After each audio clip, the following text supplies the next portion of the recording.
दोस्तों नमस्कार, मैं हूं शीतला तिवारी। दोस्तों चलिए एक बार अनुराग यादव मामले में फिर जिक्र कर लिया जाए। तो वही हुआ जिसका डर था। मैंने आपसे कई वीडियो में कहा था और कई वीडियो मैंने आपको बनाया था कि लालताज यादव को समय मिल रहा है। लालताज यादव जो है हाई कोर्ट या किसी अन्य कोर्ट में जो है लालताज यादव भाग कर जा सकता है। और वही हुआ दोस्तों कि लालताज यादव जो है इसके पहले जिलाधिकारी कोर्ट में वह गया और जिलाधिकारी कोर्ट में वह जाकर के जो तहसीलदार महोदय ने जो ऑर्डर किया था कि तत्काल प्रभाव से वहां जो घर है उसको जो है बेदखली की कार्यवाही किया जाए, मतलब उन्होंने आदेश किया था, उसी को चैलेंज करने के लिए वह जो है जिलाधिकारी कार्यालय गया था, जिलाधिकारी के यहाँ कलेक्ट्रेट में गया था। लेकिन कलेक्टर साहब से जो है कोई राहत नहीं मिली। जैसा कि आप जानते हैं कि अनुराग यादव मामला जौनपुर का जो है हाईलाइटेड मामला है, तो जितने अधिकारी हैं सबको पता है। इसके पहले भी जो है अनुराग का परिवार, चूंकि स्वाति आराधना और अनुराग के पिताजी रामजीत यादव यानी उनका पूरा परिवार जो है कलेक्टर से मुलाकात किया था, क्योंकि जब तहसीलदार ने ऑर्डर किया था बेदखली के लिए, जो है उन्होंने जब कहा था कि कब्जा जो है हटाया जाए, तो उसके लिए जो है ये लोग जा करके कलेक्टर से मिले थे। कलेक्टर साहब ने कहा था कि आप लोग चिंता मत करिए, कार्यवाही होगी।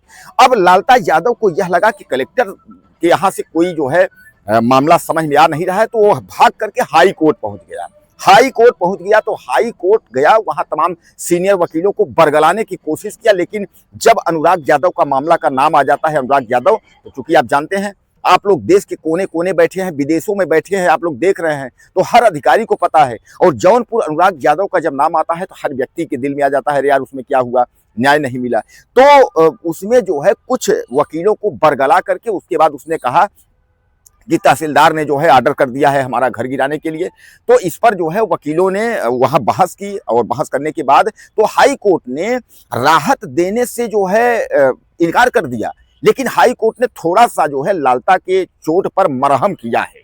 मरहम ये किया है कि लालता को 2 हफ्तों के लिए, यानी आप समझ लीजिए कि 14, यानी यह 12 तारीख का मामला है, 10-12 को 12 का, तो 2 हफ्तों के लिए कहा गया कि कुल मिलाकर के जो है 7 दूनी 14, 2 हफ्ते तक प्रशासन जो है अपना बुलडोजर लालता के घर पर जो है नहीं चलाएगा। उसके बाद जो है जो कुछ भी है वह कलेक्ट्रेट के यहाँ से जो है क्लियर हो जाएगी। यानी अब कहने का तात्पर्य है, भाई से आप समझ लीजिए कि सीधे सीधे कि 2 हफ्ते का राहत जो है हाई कोर्ट ने लालता को दे दिया है। अब लालता का पैतरा जो है, अब कौन सा पैतरा चलने वाला है। दरअसल मैं आपको बता दूं कि लालताज यादव इसके पहले तहसीलदार कोर्ट में आपत्ति दाखिल करके उसके बाद उसने अपने मकान को 1 साल तक बचा लिया।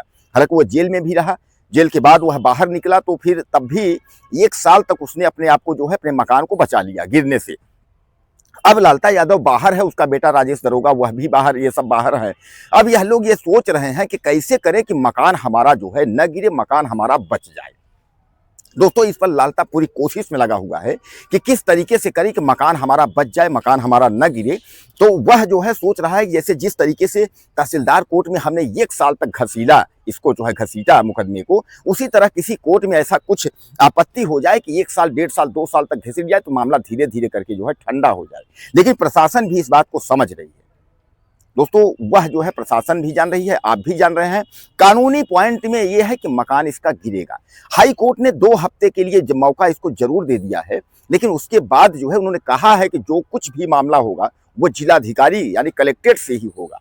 यानी कलेक्टर साहब तो के यहाँ तो पहले ही गया था, ताकि वहां कहीं ऐसा ना हो कि नायब तहसीलदार के यहाँ से सीधे हाई कोर्ट जाता, तो ये भी कह सकते थे कि आप कलेक्टर के यहाँ नहीं गए, जिले में नहीं गए, आप सीधे कैसे आ गए यहाँ भी, ये सवाल उठता। इसलिए वह जो है तहसीलदार के यहाँ से पहले कलेक्टर के यहाँ गया। कलेक्टर के यहाँ उसने गुहार लगाई कि तहसीलदार के आदेश पर रोक लगाया जाए, लेकिन रोक नहीं लगी। तब वो भाग करके हाई कोर्ट गया। हाई कोर्ट से 2 हफ्ते का मौका मिला कि बलपूर्वक इसके मकान पर जो है किसी प्रकार की कार्यवाही न हो। दोस्तों बलपूर्वक अगर कार्रवाई करनी होती तो प्रशासन कब का बुलडोजर चला चुका होता। जब नोटिस चस्पा हुई थी अनुराग यादव हत्या के बाद ही, तभी जो है बुलडोजर प्रशासन जो है चला देता, इसमें 2 राय नहीं है। लेकिन बलपूर्वक की कार्यवाही जो है नहीं की गई। कानूनी पॉइंट में कार्रवाई की जा रही है कि कानून तरीके से जो है लालता का घर जो है उसको गिराया जाएगा। तो अब 2 हफ्ते तक जो है, तो आप समझ लीजिए कि किसी तरह का बुलडोजर चलने की स्थिति में नहीं है। 24 तारीख तक आप मान के चलिए, 24 नवंबर के बाद फिर जो है कोई माई का लाल फिर नहीं खड़ा होगा कि लालता के घर को बचाएगा। और एक दूसरी बात मैं आपको बता दूं कि फास्ट ट्रैक में जो है यह मुकदमा चल रहा है, और फास्ट ट्रैक का मुकदमा जैसे ही क्लियर होगा तो लालता का जो परिवार है, यानी जो रमेश यादव वगैरह जो बंद है, हत्यारा बंद है, तो इन लोगों को आप समझ लीजिए कि आजीवन कारावास या फांसी भी होनी तय है। कारण यह है, यह मामला इतना हाईलाइटेड मामला है कि घर को बुलडोजर से ध्वस्त करना और इन अपराधियों को जो है जेल के सलाखों में डाल देना या इनको फांसी पर लटका देना, तभी समाज जो है चैन से बैठेगा। और दोस्तों, लड़ाई अभी हम लोग को बहुत लड़नी है। लड़ाई जो है अनुराग यादव का साथ नहीं छोड़ना है, क्योंकि अनुराग यादव का जो परिवार है वह टूट चुका है। अनुराग यादव के पिताजी को इसी सदमा की वजह से वह जो है बीएचयू बनारस में वह भर्ती हो गए थे, जिनके लिए जो है धनंजय सिंह को बेटियों ने फोन किया, सांसद आपके जौनपुर, वह पहुंचे, दवा दर्पण का जो है व्यवस्था करवाया। उनके पास पैसे नहीं है, वह बहुत टूट चुके हैं।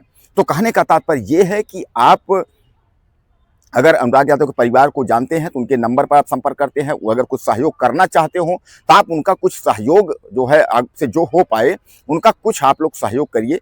क्योंकि ऐसा नहीं मैं कहता हूं कि आप नहीं 4,000, 6,000, 10,000, ऐसा कुछ नहीं है। सहयोग का मतलब यह है 10 रुपए से लेकर के उसके बाद जो है 10 लाख तक का भी सहयोग है। तो आप उस परिवार के साथ अगर हमदर्दी आपकी है, आप खड़े हैं, तो आप अगर थोड़ा थोड़ा करके, अगर आप बूंद बूंद करके जो है सागर बन जाता है। तो थोड़ा थोड़ा करके अगर सहयोग कर देंगे तो अनुराग यादव के पिताजी इस लड़ाई को जो है लड़ लेंगे। और जो उनको आज यह लग रहा है कि बेटा अनुराग, हम तुमको न्याय नहीं दिला पा रहे हैं, हम इस लचीले कानून व्यवस्था, इस सस्ते कानून व्यवस्था की जो अड़ैल रवैया से समझ लीजिए कि मैं बहुत कमजोर हूं, या शासन सत्ता की तानाशाही कहूं कि हम तुमको जो है न्याय नहीं दिला पा रहा हूं, 1 साल का वक्त हो गया है। यही सब देखते हुए सदमा उनको हुआ, सदमा से वह बीमार पड़ गए हैं। हालांकि उनकी दवा चल रही है बीएचयू वाराणसी में जो है। तो कहने का तात्पर्य यह है कि लालता को यह पता है दोस्तों कि घर भी गिरेगा, सजा भी होगी, लेकिन लालता सोच रहा है कि ये दिन जो है चले, कई दिन जो है चलता रहे। कम से कम ये है कि जितने दिन बचा रहेगा उतने दिन बचा रहेगा, नहीं एक दिन उसको यह खूब पता है लालता यादव को कि घर गिरेगा। उसको चूंकि वह पता चल गया है, उसको जब तहसीलदार के यहाँ से जब ऑर्डर हो गया, उसको पता चल गया कि अगर कहीं भी जाएगा तो तहसीलदार के यहाँ से ऑर्डर, इसी ऑर्डर के अनुसार जो है कार्यवाही होती जाएगी और फैसला होता जाएगा। यानी इसको घर जो है गिराना ही गिराना है।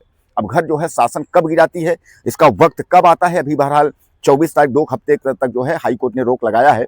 अब फिर वापस इसको लौट करके फिर उसी अदालत में जो है जिलाधिकारी और वही अदालत में फिर जाना है, जहां से कि इसका पतन होगा, जहां से कि इसका घर जो है गिरना शुरू हो गया। तो कुल मिलाकर के आप समझ लीजिए दोस्तों कि अब जो है लालता यादव मिट्टी में मिल चुका है, बर्बाद हो गया है। यानी एक तरीके से जैसे मैं आपको बताया, मिट्टी में मिल जाना का मतलब बर्बाद हो जाना, सब कुछ खत्म हो जाना। इसका सब कुछ खत्म हो गया, समझ लीजिए। तब जो है गिड़गिड़ा रहा है, दौड़ रहा है, भाग रहा है, इसलिए कि इसको 2 हफ्ते की राहत दी गई है। 2 हफ्ते बाद जो है फिर कोर्ट का जो डंडा है वह फिर चलेगा और जो है फिर जो अग्रिम कार्यवाही है वह होगी। दोस्तों, आप कहाँ से हमारा वीडियो देख रहे हैं और अपनी राय मुझे जरूर आप लोगों को कुछ लिखना हुआ लिखिएगा, लेकिन आप जो है अपना पता मुझे बताना ना भूलिएगा कि आप कहाँ से देख रहे हैं, भारत से हैं या विदेश में हैं। विदेश में हैं तो कहाँ से हैं, अपना नाम परिचय आप मुझे जरूर दीजिएगा। और कुछ कहना हो तो आप मैसेज करिएगा, मैं आपके साथ हूँ। और जो कुछ आप कहेंगे, मैं सारे कमेंट आपके देखता हूँ, सारे कमेंट पढ़ता हूँ और रिप्लाई भी अगर जिसकी ज़रूरत समझता हूँ, अगर कुछ सवाल है अगर आप करते हैं तो मैं रिप्लाई भी देता हूँ। तो आप मुझे मैसेज करें, चैनल को सब्सक्राइब कर लें। अगले वीडियो में फिर मिलते हैं। नमस्कार।